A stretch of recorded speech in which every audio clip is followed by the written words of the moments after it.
അസസ്മെൻറ്റിൽ നമുക്ക് പിന്നീട് വരുന്ന വളരെ പ്രധാനപ്പെട്ട മറ്റൊരു ഏരിയയാണ് income escaping assessment. Income tax department, കേന്ദ്ര സർക്കാർ കൂടുതൽ പ്രാധാന്യം നൽകുന്ന ഒരു അസസ്മെൻറ്റ് ഏരിയയാണ് ഈ ഇൻകം എസ്കേപ്പിംഗ് അസസ്മെൻറ്റ്. അറിയാലോ, ജനങ്ങൾ സ്വമേധയാ, അതിപ്പോൾ വ്യക്തികളാവട്ടെ കമ്പനികളാവട്ടെ, സ്വമേധയാ നമ്മുടെ യഥാർത്ഥ ഇൻകം വെളിപ്പെടുത്താൻ ആഗ്രഹിക്കുന്നവരല്ല. 90% ആൾക്കാരും ഒരവസരം കിട്ടിക്കഴിഞ്ഞാൽ ടാക്സ് വെട്ടിക്കാൻ ശ്രമിക്കുന്നവരാണ്. അല്ലേ, നമുക്ക് കിട്ടുന്ന ചെറിയ ചെറിയ ഇൻകം പലപ്പോഴും നമ്മൾ റിപ്പോർട്ട് ചെയ്യാറില്ല.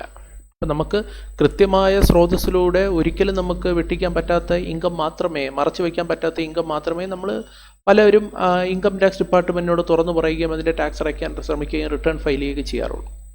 പക്ഷേ എന്ന് മാത്രമല്ല, ചെറിയ ചെറിയ വരുമാനങ്ങൾ, നമുക്ക് ഒരു സ്രോതസ്സും ഇല്ലാതെ ക്യാഷായിട്ടൊക്കെ കിട്ടുന്ന വരുമാനങ്ങൾ നമ്മൾ പലപ്പോഴും മറച്ചു വയ്ക്കാനാണ് ശ്രമിക്കാറുള്ളത്. അപ്പോൾ എന്ന് മാത്രമല്ല, പരമാവധി ഇൻകം ക്യാഷായി വാങ്ങാനും ആൾക്കാർ അതുവഴി ശ്രമിക്കാറുണ്ട്. സോ ഇത്തരം പ്രാക്ടീസസിനെ തടയാൻ വേണ്ടിയിട്ട്, അതായത് അണ്ടർ റിപ്പോർട്ടിംഗ്, പലപ്പോഴും ഒരു വ്യക്തി അയാളുടെ യഥാർത്ഥ വരുമാനം മറച്ചു വെച്ച് റിട്ടേൺ ഫയൽ ചെയ്യുന്നത് ഒഴിവാക്കാനായി കാലങ്ങളായി അതിൻ്റെ ഒരു പരിശ്രമത്തിലാണ് സെൻട്രൽ ഗവൺമെൻറ്റും ഇൻകം ടാക്സ് ഡിപ്പാർട്ട്മെൻറ്റും. ഇപ്പോൾ അതിൻ്റെ ഒരു ഏറ്റവും ഉയർന്ന തലത്തിലാണ്. അതിൻ്റെ അത്തരം നടപടികൾ തടയാൻ വേണ്ടിയിട്ടുള്ള മെഷേഴ്സ് എടുക്കുന്നതിൻ്റെ ഏറ്റവും ഉയർന്ന ലെവലിലാണ് ഇപ്പോൾ ഇൻകം ടാക്സ് ഡിപ്പാർട്ട്മെൻറ്റ് നിൽക്കുന്നത്. ഇപ്പോൾ നമ്മൾ കാണിക്കുന്ന ഓരോ മനുഷ്യൻ്റെയും ദൈനംദിന ജീവിതത്തിൽ നടക്കുന്ന ഫൈനാൻഷ്യൽ ട്രാൻസാക്ഷൻസ് ട്രാക്ക് ചെയ്യാൻ പറ്റുന്ന സംവിധാനങ്ങൾ വരെ ഇപ്പോൾ ഇൻകം ടാക്സ് ഡിപ്പാർട്ട്മെൻറ്റിൻ്റെ കയ്യിലുണ്ട്. അതിന് സപ്പോർട്ടിംഗ് ആയിട്ട് മാറിക്കൊണ്ടിരിക്കുകയാണ് നമ്മുടെ ഇൻകം ടാക്സ് നിയമവും. നമ്മളിപ്പോൾ എന്ത് രൂപ, നമ്മൾ എവിടെ പൈസ ചിലവഴിച്ചാൽ അത് പ്രോപ്പറായിട്ട് ട്രാക്ക് ചെയ്യാൻ പറ്റുന്ന തലത്തിലേക്ക് നമ്മുടെ രാജ്യത്തെ ഇൻകം ടാക്സ് ഡിപ്പാർട്ട്മെൻറ്റ് ഉയർന്നു കഴിഞ്ഞു. നമ്മളൊരു ഇൻവെസ്റ്റ്മെൻറ്റ് നടത്തിയാലോ, നമ്മളൊരു നല്ലൊരു പർച്ചേസ്, അതിപ്പോൾ വാഹനമാവട്ടെ, സ്ഥലമാവട്ടെ, വീടാവട്ടെ, സ്വർണ്ണമാവട്ടെ, ഇതിനെയെല്ലാം ട്രാക്ക് ചെയ്യുന്ന തലത്തിലേക്ക് നമ്മുടെ നിയമവും അതിനു വേണ്ടിയിട്ടുള്ള സിസ്റ്റംസും ഡെവലപ്പ് ചെയ്ത് കഴിയും. അതുവഴി ഇൻകം ടാക്സ് ഡിപ്പാർട്ട്മെൻറ്റ് ഉദ്ദേശിക്കുന്നത് എന്താണ്? ഒരു വ്യക്തി തൻ്റെ വരുമാനം മറച്ചു വയ്ക്കുകയാണെങ്കിൽ അത് വെളിച്ചത്ത് കൊണ്ടുവരിക, അതിനെ അസസ് ചെയ്യുക. ഇതാണ് ഇൻകം എസ്കേപ്പിംഗ് അസസ്മെൻറ്റ് എന്നതുകൊണ്ട് ഉദ്ദേശിക്കുന്നത്. നമ്മൾ മറച്ചു വെച്ച ഇൻകം അത് കണ്ടുപിടിച്ച് അതിനെ അസസ് ചെയ്ത് നമ്മളിൽ നിന്ന് ആ ടാക്സ് ഈടാക്കുന്ന പരിപാടിയുടെ പേരാണ് ഇൻകം എസ്കേപ്പിംഗ് അസസ്മെൻറ്റ് എന്ന് പറയുന്നത്. സോ ഈ ഇൻകം എസ്കേപ്പിംഗ് അസസ്മെൻറ്റിനെ പറ്റി പറഞ്ഞിരിക്കുന്ന സെക്ഷൻ 147 ഇൻകം എസ്കേപ്പിംഗ് അസസ്മെൻറ്റ്. ഈ 147 പറഞ്ഞിരിക്കുന്ന ഇൻകം എസ്കേപ്പിംഗ് അസസ്മെൻറ്റ് നടത്തണമെങ്കിൽ ഇതിന് സപ്പോർട്ടിംഗ് ആയിട്ട് 2 സെക്ഷൻ കൂടിയുണ്ട്, 148 148A. ഇപ്പോൾ ഈ കഴിഞ്ഞ 2024 വന്നിരിക്കുന്ന ഫിനാൻസ് ആക്ട് ഈ 2 സെക്ഷനിലും വലിയ തോതിലുള്ള മാറ്റങ്ങൾ കൊണ്ടുവന്നിട്ടുണ്ട്. സോ അതാണ് നമ്മൾ ഇനി അടുത്തതായിട്ട് ഡിസ്കസ് ചെയ്യാൻ പോകുന്നത്. So amendment in income escaping assessment with effect from 1/9/2024. So ഇതിൽ കാര്യമായിട്ടുള്ള മാറ്റങ്ങൾ വന്നിരിക്കുന്ന സെക്ഷൻ 148, 148A, 149 എന്നീ സെക്ഷനുകളാണ് നമ്മളിപ്പോൾ ഇവിടെ ഡിസ്കസ് ചെയ്യാനായിട്ട് പോകുന്നത്. നമ്മൾ പൂർണ്ണമായിട്ട് ആ 3 സെക്ഷൻ നമ്മൾ ഡിസ്കസ് ചെയ്യാൻ പോകുന്നത്. സോ ആദ്യം ഞാൻ എന്താണ് ഈ 148 എന്നുള്ള കാര്യം പറയാം. ഇൻകം എസ്കേപ്പിംഗ് അസസ്മെൻറ്റ് ചെയ്യുന്നതിന് മുന്നോടിയായിട്ട് ഇൻകം ടാക്സ് ഡിപ്പാർട്ട്മെൻറ്റ് അസസിക്ക് ഒരു നോട്ടീസ് അയക്കും. നമ്മളോട് റിട്ടേൺ ഫയൽ ചെയ്യാൻ ആവശ്യപ്പെട്ടുകൊണ്ട്. ഇപ്പോൾ നമ്മൾ തൊട്ട് മുന്നേ ഈ ബ്ലോക്ക് അസസ്മെൻറ്റിൻ്റെ കാര്യം പറഞ്ഞായിരുന്നല്ലോ. സോ ബ്ലോക്ക് അസസ്മെൻറ്റ് ചെയ്യുന്നതിന് മുന്നേ നമുക്ക് നമ്മുടെ സെർച്ച് അവസാനിപ്പിച്ചതിന് ശേഷം നമുക്കൊരു നോട്ടീസ് അയക്കുന്നുണ്ട്, കഴിഞ്ഞ 6 വർഷത്തെ റിട്ടേൺ സമർപ്പിക്കാൻ ആവശ്യപ്പെട്ടുകൊണ്ട്. അതേപോലെ തന്നെ ഇവിടെയും അസസിംഗ് ഓഫീസർ എന്ത് ചെയ്യുമെന്ന് വെച്ചാൽ 147 പ്രകാരമുള്ള അസസ്മെൻറ്റ് ചെയ്യുന്നതിന് മുന്നോടിയായിട്ട് they will serve A notice under section 148. നമുക്ക് നോക്കാം. അപ്പോൾ ഈ 148 നോട്ടീസിൻ്റെ എത്ര നാൾക്കുള്ളിൽ അയക്കണം, നോട്ടീസ് അയക്കുന്നതിന് മുന്നേ പാലിക്കേണ്ട കുറേ കാര്യങ്ങളുണ്ട്, അതൊക്കെയാണ് ഇവിടെ പറഞ്ഞിരിക്കുന്നത്. നോക്കിയേ, before making issue of notice, നോക്കിയേ, issue of notice where income has escaped assessment section 148. Notice for filing return.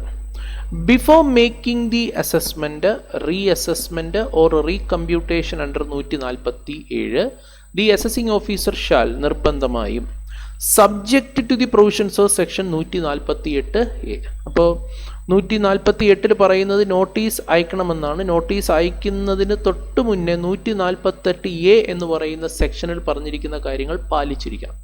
അത് പാലിച്ചുകൊണ്ട് 148A വരുന്നുണ്ട്, നമുക്ക് നോക്കാം. 148A പാലിച്ചുകൊണ്ട് he will issue a notice to the assessor. Okay, notice അയക്കും. ആ നോട്ടീസിനോടൊപ്പം തന്നെ എലോങ് വിത്ത് ഒരു copy of order passed under 148A3. ഈ നോട്ടീസിൻ്റെ കൂടെ തന്നെ 148A3 പ്രകാരമുള്ള ഒരു ഓർഡറിൻ്റെ കോപ്പി കൂടി അതിനകത്ത് എന്ത് ചെയ്യും? ഈ 148A3 എന്ന് പറയുന്നത് എന്തുകൊണ്ടാണ് നിങ്ങൾക്ക് ഈ അസസ്മെൻറ്റ് നടത്താൻ പോകുന്നത് എന്ന് വിവരിച്ചുകൊണ്ടുള്ള ഓർഡറാണ് 148A3. Okay, then require him to furnish within such period as may be specified in the notice. അപ്പോൾ ആ നോട്ടീസിനകത്ത് പറയും ഇത്ര നാൾക്കുള്ളിൽ നമ്മൾ എന്ത് ചെയ്യണം റിട്ടേൺ ഫയൽ ചെയ്യണമെന്നാണ് ഈ 148 നോട്ടീസിനകത്തുള്ളത്. നോട്ടീസ് നോട്ട് എക്സീഡിങ്, പക്ഷെ അത് എത്ര നാൾക്ക് എക്സീഡ് ചെയ്യാൻ പാടില്ല? Not exceeding 3 months from the end of the month in which such notice is issued. Notice issue ചെയ്ത് 3 മാസത്തിനുള്ളിൽ എന്ത് ചെയ്തിരിക്കണം? നമ്മൾ റിട്ടേൺ സമർപ്പിച്ചിരിക്കണം. Okay, a return of his income or income of any other person in respect to which he is assessable under this act during the previous year corresponding to the relevant previous year. നമ്മുടെ റിട്ടേണോ അല്ലെങ്കിൽ മറ്റൊരാളുടെ return നമ്മുടെ പേരിലാണ് assess ചെയ്യുന്നതെങ്കിൽ ആ റിട്ടേണോ നമ്മൾ ഈ notice കിട്ടിയതിൻ്റെ അടിസ്ഥാനത്തിൽ നമ്മൾ എന്ത് ചെയ്യേണ്ടി വരും? റിട്ടേൺ ഫയൽ ചെയ്യേണ്ടി വരുന്നുണ്ട്. അപ്പോൾ അതിൻ്റെ ഒരു point, no notice shall be issued unless there is information with the assessing officer which suggests that income chargeable to tax has escaped assessment in the case of assessee for the relevant. പിന്നെ ഈ notice നമ്മൾ വെറുതെ അയക്കേണ്ട ഒരു notice അല്ല. ഈ notice അയക്കണമെങ്കിൽ assessing ഓഫീസറുടെ പക്കൽ കൃത്യമായിട്ടുള്ള വിവരമുണ്ടായിരിക്കണം. ഒരു വ്യക്തി ടാക്സ് വെട്ടിച്ചിട്ടുണ്ട്, ഒരാൾ അയാളുടെ പുറത്ത് പറയുന്നതിനേക്കാൾ കൂടുതൽ ഒരാൾ ഇൻകം പൊസസ് ചെയ്യുന്നുണ്ട് എന്നുള്ള വിവരം ഇൻകം ടാക്സ് ഉദ്യോഗസ്ഥൻ്റെ പക്കൽ കൃത്യമായി ഉണ്ടെങ്കിൽ മാത്രമേ ഈ നോട്ടീസ് അയക്കാൻ പറ്റത്തുള്ളൂ. Then where the assessing officer has received information under the scheme notified under section 135. അത് റീസെൻ്റ്ലി ഇൻകം ടാക്സ് നിയമത്തിലേക്ക് ഇൻട്രൊഡ്യൂസ് ചെയ്ത ഒരു സെക്ഷനാണ് 135A. 135A പറയുന്നത് ഫേസ്ലെസ് ഗ്യാതറിംഗ് ഓഫ് ഇൻഫർമേഷൻ എന്നാണ് പറയുന്നത്. ഫേസ്ലെസ് ഗ്യാതറിംഗ് ഓഫ് ഇൻഫർമേഷൻ, അതായത് ഇപ്പോൾ ഇൻകം ടാക്സ് ഡിപ്പാർട്ട്മെൻറ്റിന് വിവരങ്ങൾ ശേഖരിക്കുക എന്ന് പറഞ്ഞാൽ നിസ്സാരമായി നടക്കുന്ന ഒരു കാര്യമാണ്. നമ്മുടെ രാജ്യത്ത് അല്ലെങ്കിൽ ലോകത്ത് നടന്നുകൊണ്ടിരിക്കുന്ന ഒരു ഇൻഫർമേഷൻ ടെക്നോളജിയിൽ വന്നിരിക്കുന്ന ഒരു വിപ്ലവം, റെവല്യൂഷൻ നമുക്കറിയാമല്ലോ. ഇപ്പോൾ ഇത് AI കാലഘട്ടമാണ്. ഈ AI ഏറ്റവും സൂപ്പറായിട്ട് യൂസ് ചെയ്തുകൊണ്ടിരിക്കുന്ന ഒരു ഇൻസ്റ്റിറ്റ്യൂഷൻ നമ്മുടെ ഇൻകം ടാക്സ് ഡിപ്പാർട്ട്മെൻറ്റാണ്. എന്ന് മാത്രമല്ല, ഇൻകം ടാക്സ് ഡിപ്പാർട്ട്മെൻറ്റിന് ഒരുപാട് സോഴ്സസ് ഉണ്ട് നമ്മെ സംബന്ധിക്കുന്ന വിവരം. നമ്മുടെ ദൈനംദിന ജീവിതത്തിൽ നമ്മൾ ആരുമായിട്ടൊക്കെ ഇടപാട് നടത്തുന്നുണ്ടോ? വ്യക്തിപരമല്ല, ഇൻസ്റ്റിറ്റ്യൂഷനുകളുമായിട്ട് നമ്മൾ ഒരുപാട് ഇടപാടുകൾ നടത്തുന്നുണ്ട്. നമ്മൾ ബാങ്ക് ഒരു ഇൻസ്റ്റിറ്റ്യൂഷൻ അല്ലേ, ഇൻഷുറൻസ് കമ്പനി ഒരു ഇൻസ്റ്റിറ്റ്യൂഷൻ അല്ലേ, സ്റ്റോക്ക് മാർക്കറ്റ് ഒരു ഇൻസ്റ്റിറ്റ്യൂഷൻസിൻ്റെ ഒരു സ്ഥലങ്ങളല്ലേ, ഈ fund houses, mutual fund houses, ഇങ്ങനെയുള്ള ഒരുപാട് ഇൻസ്റ്റിറ്റ്യൂഷനുകൾ, അതുപോലെ തന്നെ ഡീലർമാർ, വലിയ വില കൂടിയ ഹൈ വാല്യൂ ട്രാൻസാക്ഷൻസ് നമ്മളുമായിട്ട് നടത്തുന്ന ഇൻസ്റ്റിറ്റ്യൂഷൻസ് ഉണ്ട്. ലൈക്ക് ഇപ്പോൾ ഒരു കാർ ഡീലർ ഒരു ഹൈ വാല്യൂ ട്രാൻസാക്ഷൻ നടത്തുന്ന ഒരു ഡീലറാണ്, അയാളൊരു ഇൻസ്റ്റിറ്റ്യൂഷനാണ്. അപ്പോൾ ഇത്തരം ഇൻസ്റ്റിറ്റ്യൂഷനുകളിൽ നിന്നെല്ലാം നമ്മെ സംബന്ധിക്കുന്ന വിവരങ്ങൾ ഇൻകം ടാക്സ് ഡിപ്പാർട്ട്മെൻറ്റിന് ഇപ്പോൾ ഈസി ആയിട്ട് എന്ത് ചെയ്യാൻ പറ്റും? കളക്ട് ചെയ്യാൻ പറ്റും. ഇതെല്ലാം ത്രൂ ഓൺലൈൻ പ്രോസസ്സിലൂടെ എന്ത് ചെയ്യാൻ പറ്റും? ഫേസ്ലെസ്. അപ്പോൾ നേരിട്ട് നമ്മളോട് ചോദിക്കേണ്ട ആവശ്യമൊന്നുമില്ല, നമ്മുടെ മുഖം അവർക്ക് കാണേണ്ട ആവശ്യമൊന്നുമില്ല. ഇതില്ലാതെ തന്നെ അവർക്ക് എന്ത് ചെയ്യാൻ പറ്റും? ഇതിന് വേണ്ടിയിട്ട് ഒരു സെപ്പറേറ്റ് വെബ്സൈറ്റ് തന്നെ അവരെന്ത് ചെയ്തിട്ടുണ്ട്? ക്രിയേറ്റ് ചെയ്തിട്ടുണ്ട്. അതിൻ്റെ പേര് ഇൻസൈറ്റ് പോർട്ടൽ എന്നാണ്. ഈ ഇൻസൈറ്റ് പോർട്ടലിലേക്ക് നമ്മളുമായി ഇടപാട് നടത്തുന്ന ഇൻസ്റ്റിറ്റ്യൂഷൻസ് നമ്മുടെ വിവരങ്ങൾ ഈ ഇൻസൈറ്റ് പോർട്ടലിലേക്ക് എന്ത് ചെയ്യണം? അപ്ലോഡ് ചെയ്യണം. അതുവഴി ഇൻകം ടാക്സ് ഉദ്യോഗസ്ഥർക്ക് വിവരം എന്ത് ചെയ്യുന്നു? കിട്ടുന്നുണ്ട്. ഓക്കെ, പിന്നെ ആ കിട്ടുന്ന വിവരങ്ങൾ നമ്മുടെ ഈ ഇൻകം ടാക്സ് ഡിപ്പാർട്ട്മെൻറ്റിൻ്റെ കീഴിൽ തന്നെ ഈ സെൻട്രലൈസ്ഡ് റിസ്ക് ഐഡൻറ്റിഫിക്കേഷൻ യൂണിറ്റ് എന്ന് പറയുന്ന ഒരു സംഭവമുണ്ട്. Centralised risk identification. ആ കിട്ടിയ വിവരങ്ങളും നമ്മുടെ നമ്മൾ ഇതുവരെ പുറത്ത് പറഞ്ഞിട്ടുള്ള ഇൻകവും തമ്മിൽ മാച്ചിങ് ആവുന്ന വിവരങ്ങൾക്ക് തന്നെയാണോ? ഇപ്പോൾ ഉദാഹരണം പറയുകയാണെന്നുണ്ടെങ്കിൽ, ഞാൻ ഇൻകം ടാക്സ് റിട്ടേൺ ഫയൽ ചെയ്യുന്ന ആളാണ്. എനിക്ക് 10 ലക്ഷം രൂപ വരുമാനം കാണിച്ചിട്ടുണ്ട്. ഞാൻ 10 ലക്ഷം രൂപ വരുമാനം കാണിച്ചിട്ടുള്ള ആൾ നേരെ പോയിട്ട് 40 ലക്ഷം രൂപയുടെ കാറ് മേടിച്ചിട്ടുണ്ട്. സോ ഞാൻ പുറത്ത് പറഞ്ഞ ഇൻകവും ഞാനിപ്പോൾ ചിലവാക്കിയ തുകയും തമ്മിൽ ഒരു മാച്ചിങ് വരുന്നില്ല. അപ്പോൾ സ്വാഭാവികമായും ഈ സെൻട്രലൈസ്ഡ് റിസ്ക് ഐഡൻറ്റിഫിക്കേഷൻ യൂണിറ്റ് എന്ന് പറയുന്ന ഇൻകം ടാക്സ് ഡിപ്പാർട്ട്മെൻറ്റിൻ്റെ വിങ് ഈ വിവരം എന്ത് ചെയ്യും? കണ്ടെത്തും. നോക്കൂ, ഇവൻ 10 ലക്ഷം രൂപയുടെ വരുമാനമേ ഇവൻ ഇൻകം ടാക്സ് റിട്ടേണിൽ കാണിച്ചിട്ടുള്ളൂ. പക്ഷേ ഇവൻ പോയി 40 ലക്ഷം രൂപയുടെ എന്ത് ചെയ്തിരിക്കുകയാണ്? കാറ് മേടിച്ചിരിക്കുകയാണ്. അല്ലെങ്കിൽ 50 ലക്ഷം രൂപ മ്യൂച്വൽ ഫണ്ട് ഇൻവെസ്റ്റ്മെൻറ്റ് നടത്തിയിരിക്കുകയാണ്, സ്റ്റോക്ക് മാർക്കറ്റ് ഇൻവെസ്റ്റ്മെൻറ്റ് നടത്തിയിരിക്കുകയാണ്. സ്വാഭാവികമായി ഈ പറയുന്ന CRIEU centralised risk identification unit ഇത് കണ്ടെത്തിയിട്ട് ആ കണ്ടെത്തിയ വിവരങ്ങൾ ശരിയാണോ എന്നറിയാൻ വേണ്ടിയിട്ട് VRU verification of risk unit എന്ന് പറയുന്ന ഒരു സംഭവത്തിന് ഇവരുടെ തന്നെ കൈമാറും. അവരിത് ക്രോസ് ചെക്ക് ചെയ്യും, ഇത് കറക്റ്റാണോ എന്നുള്ളത്. ഇത് കറക്റ്റാണ്, അപ്പോൾ ഇവിടെ ഒരു റിസ്ക് ഉണ്ട്, ഈ അസസിയുടെ കാര്യത്തിൽ ദർ ഇസ് എ റിസ്ക്, ഇവനൊരു ടാക്സ് വെട്ടിക്കാൻ സാധ്യതയുള്ള ആളാണെന്ന് ഐഡൻറ്റിഫൈ ചെയ്താൽ ആ വിവരം നേരെ അസസിങ് ഓഫീസർക്ക് പോവുകയും അസസിങ് ഓഫീസർ നമുക്ക് ഈ നോട്ടീസ് ഇഷ്യൂ ചെയ്യുകയും ചെയ്യും. അപ്പോൾ അസസിങ് ഓഫീസർക്ക് അവിടെ എന്താണ് പ്രോപ്പറായിട്ടുള്ള ഒരു റീസൺ കിട്ടിയല്ലോ, നമുക്ക് നോട്ടീസ് അയക്കുവാനുള്ള റീസൺ കിട്ടിയില്ല. ഇതാണ് ഞാൻ നേരത്തെ പറഞ്ഞത്, 148 നോട്ടീസ് അയക്കുന്നതിന് മുന്നേ തന്നെ അയാളുടെ പക്കൽ കൃത്യമായിട്ടുള്ള ഇൻഫർമേഷൻ ഉണ്ടായിരിക്കണം. അതിൻ്റെ അടിസ്ഥാനത്തിൽ മാത്രമേ എന്ത് ചെയ്യത്തുള്ളൂ, ഇവർ ഈ നോട്ടീസ് അയക്കത്തുള്ളൂ. എന്ന് മാത്രമല്ല, no notice under this section shall be issued without prior approval of the specified authority. Then നമ്മൾ റിട്ടേൺ സമർപ്പിക്കണം. The return of income shall be furnished in such form and verified in such manner setting forth such other particulars as may be prescribed. നമ്മൾ return income tax department നിഷ്കർഷിക്കുന്ന രീതിയിൽ തന്നെ നമ്മൾ എന്ത് ചെയ്തിരിക്കണം, return submit ചെയ്തിരിക്കണം. അവർ പറയുന്ന ഫോമിലും അത് പ്രോപ്പറായിട്ട് രീതിയിൽ വെരിഫൈ ചെയ്ത് അവരാവശ്യപ്പെടുന്ന രേഖകളെല്ലാം സഹിതം നമ്മൾ എന്ത് ചെയ്തിരിക്കണം, റിട്ടേൺ സബ്മിറ്റ് ചെയ്തിരിക്കണം. യെസ്, നമ്മൾ ഇത്തരത്തിൽ ഫയൽ ചെയ്യുന്ന റിട്ടേൺ സെക്ഷൻ 139 നമ്മൾ ഏതിനകത്തും പറഞ്ഞതാണ്. നമ്മൾ ബ്ലോക്ക് അസസ്മെൻറ്റിൻ്റെ കാര്യത്തിലും പറഞ്ഞു. നമുക്ക് 158BB നമുക്ക് നോട്ടീസ് നോട്ടീസ് വന്നിട്ട് നമ്മൾ അതിന് പ്രകാരം നമ്മൾ ഫയൽ ചെയ്യുന്ന റിട്ടേൺ ആണെന്നുണ്ടെങ്കിൽ അത് 139 പ്രകാരം ഫയൽ ചെയ്ത് റിട്ടേൺ ആയിട്ട് കണക്കാക്കുമെന്ന് പറഞ്ഞു. ഇവിടെ അങ്ങനെ തന്നെയാണ്. പിന്നെ സമയം വൈകിയാണ് ഫയൽ ചെയ്യുന്നതെങ്കിൽ അതിനെ 139 റിട്ടേൺ ആയിട്ട് പരിഗണിക്കുകയില്ല എന്നുള്ളത് നമ്മൾ കണ്ടായിരുന്നു. Yes, then for the purpose of this section 148 and section 148A, information with the assessing officer which suggests that the income chargeable to tax has escaped assessment means. ശരിക്കും ഇപ്പോൾ ഒരു വ്യക്തി ടാക്സ് വെട്ടിച്ചു എന്നുള്ളത് അസസിങ് ഓഫീസർക്ക് എങ്ങനെയാണ് മനസ്സിലാവുക? ശരിക്കും അയാളുടെ ഒരു വ്യക്തി അയാളുടെ യഥാർത്ഥ ഇൻകം അല്ലെങ്കിൽ ഒരു സ്ഥാപനം, ഒരു കമ്പനിയോ ഫേമോ അവരുടെ യഥാർത്ഥ ഇൻകം മറച്ചു വെച്ചു എന്നുള്ളത് ഇൻകം ടാക്സ് ഡിപ്പാർട്ട്മെൻറ്റിന് എങ്ങനെയാണ് മനസ്സിലാവുക? യെസ്, ഇവിടെ ഒരു 6 കാര്യങ്ങൾ പറയുന്നുണ്ട്. ജനറലി പറയുന്ന കാര്യങ്ങളാണ്. നോക്കേ, any information in the case of the assessee for the relevant assessment year in accordance with the risk management strategy. നോക്കണേ, റിസ്ക് മാനേജ്മെൻറ്റ് സ്ട്രാറ്റജി അഥവാ RMS formulated by the board from time to time. അതായത് ഒരു വ്യക്തിയുടെ വിവരങ്ങൾ ശേഖരിക്കാൻ വേണ്ടിയിട്ട് risk management strategy എന്ന് പറയുന്ന ഒരു രീതി ഇപ്പോൾ ഇൻകം ടാക്സ് ഡിപ്പാർട്ട്മെൻറ്റ് അഡോപ്റ്റ് ചെയ്തിട്ടുണ്ട്. അതായത് ഒരാളുമായി ബന്ധപ്പെട്ടിട്ടുള്ള സംശയാസ്പദമായിട്ടുള്ള വിവരങ്ങൾ ശേഖരിക്കുവാനുള്ള ഒരു സിസ്റ്റം ഇൻകം ടാക്സ് ഡിപ്പാർട്ട്മെൻറ്റിനുണ്ട്. ആ സിസ്റ്റത്തിലൂടെ നമ്മുടെ സംശയാസ്പദമായിട്ടുള്ള വിവരങ്ങൾ അവർക്ക് കിട്ടിയിട്ടുണ്ടെങ്കിൽ അതിനെയാണ് നമ്മൾ പറയുന്നത് information gathered through risk management strategy.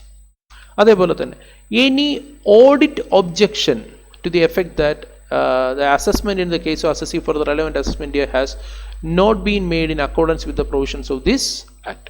Audit objection, ഇപ്പോൾ ഇൻകം ടാക്സ് നിയമത്തിൽ തന്നെ പലതരത്തിലുള്ള ഓഡിറ്റുകളെ പറ്റി പറയുന്നുണ്ട്. ലളിതമായി പറഞ്ഞാൽ ടാക്സ് ഓഡിറ്റ് അണ്ടർ 44 അല്ലേ. ഇപ്പോൾ ഒരു ഓഡിറ്റ് ഒബ്ജെക്ഷൻ വരികയാണ്, അതായത് ഒരു ചാർട്ടേഡ് അക്കൗണ്ടന്റ് ഓഡിറ്റ് ചെയ്തപ്പോൾ അയാളുടെ ഓഡിറ്റ് റിപ്പോർട്ടിൽ പറയുകയാണ് ഇങ്ങനെ ഇന്ന കാര്യങ്ങളിൽ എനിക്ക് സംശയമുണ്ട്, so I M qualifying these transaction, അല്ലെങ്കിൽ ഈ നടന്നിരിക്കുന്ന ഇടപാട് സംശയാസ്പദമാണ് എന്ന് ഒരു ഓഡിറ്റർ അയാളുടെ ഓഡിറ്റ് റിപ്പോർട്ടിൽ നോട്ട് ചെയ്ത് വെച്ചിട്ടുണ്ടെങ്കിൽ അത് ഒരു ഒരു മതിയായ രേഖയാണ്, ഒരു മതിയായ ഇൻഫർമേഷനാണ്. ഇൻകം ടാക്സ് ഡിപ്പാർട്ട്മെൻറ്റിനെ സംബന്ധിച്ച് 148 പോകുവാനുള്ള ഒരു മതിയായ വിവരമായിട്ട് പരിഗണിക്കുമെന്നുള്ളതാണ്.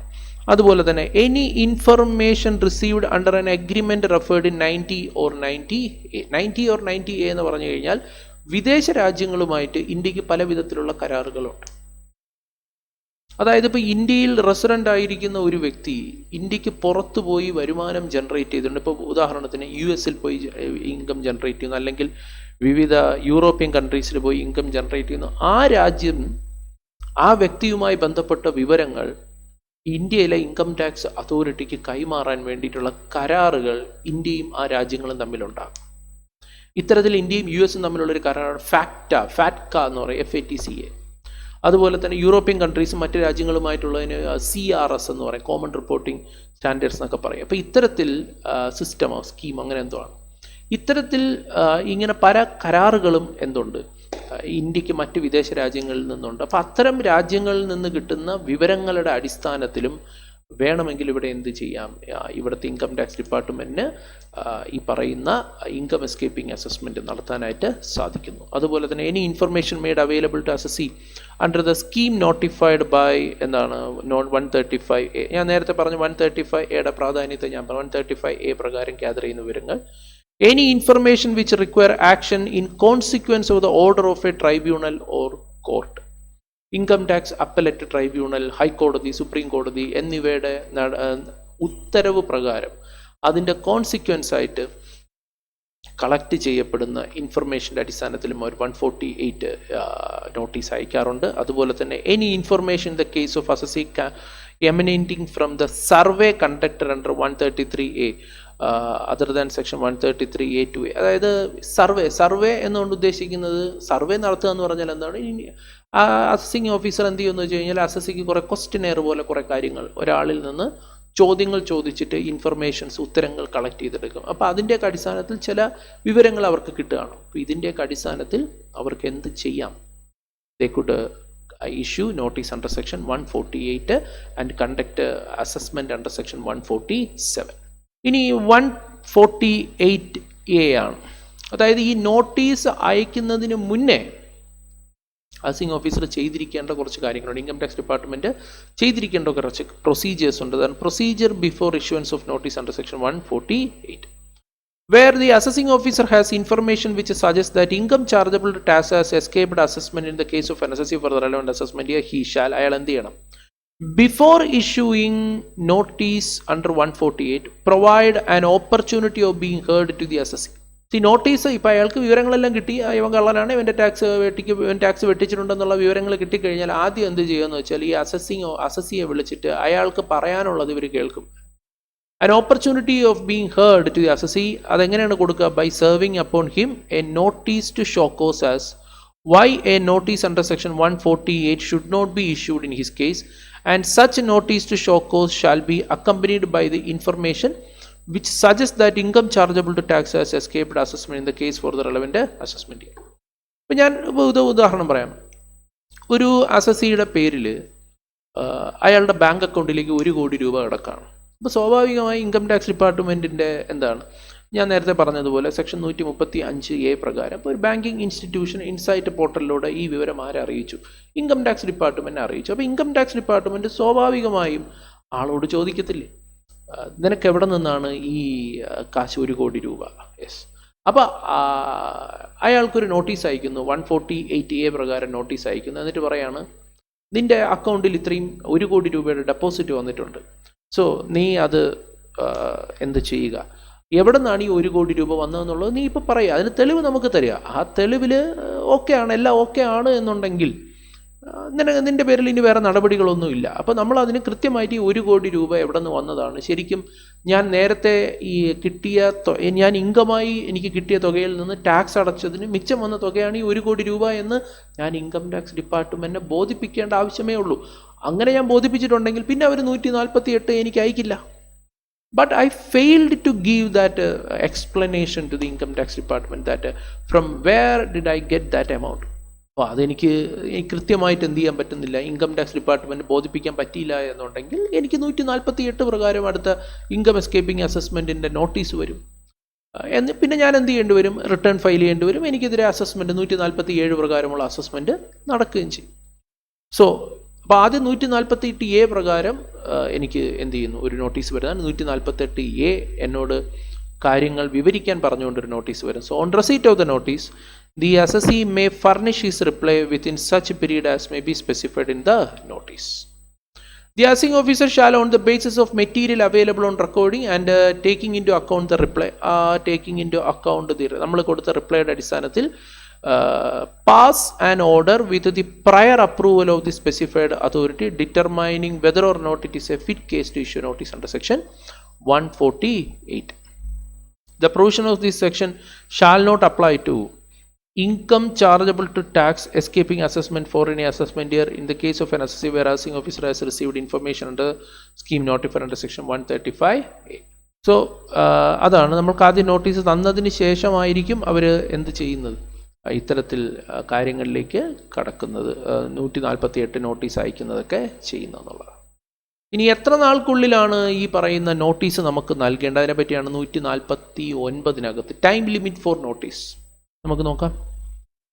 വിവിധ സെനാരിയോസ് ഇവിടെ കൊടുത്തിരിക്കുകയാണ്. 2 കേസുകൾ ഇവിടെ പറയാണ്. നോക്കൂ. Where assessing officer has in his possession books of accounts or other documents or evidence. നമ്മുടെ വരവ് ചിലവ് കണക്കോ മറ്റ് രേഖകളോ തെളിവുകളോ നമ്മുടെ പക്കലുണ്ട്. Related to any asset or expenditure or transaction. നമ്മുടെ കൈവശം ഇരിക്കുന്ന അസറ്റിനെ പറ്റിയോ, ലാൻഡ്, ബിൽഡിങ്, വെഹിക്കിൾ, ഇതൊക്കെയാണല്ലോ നമ്മുടെ അസറ്റ് എന്ന് പറയുന്നത്.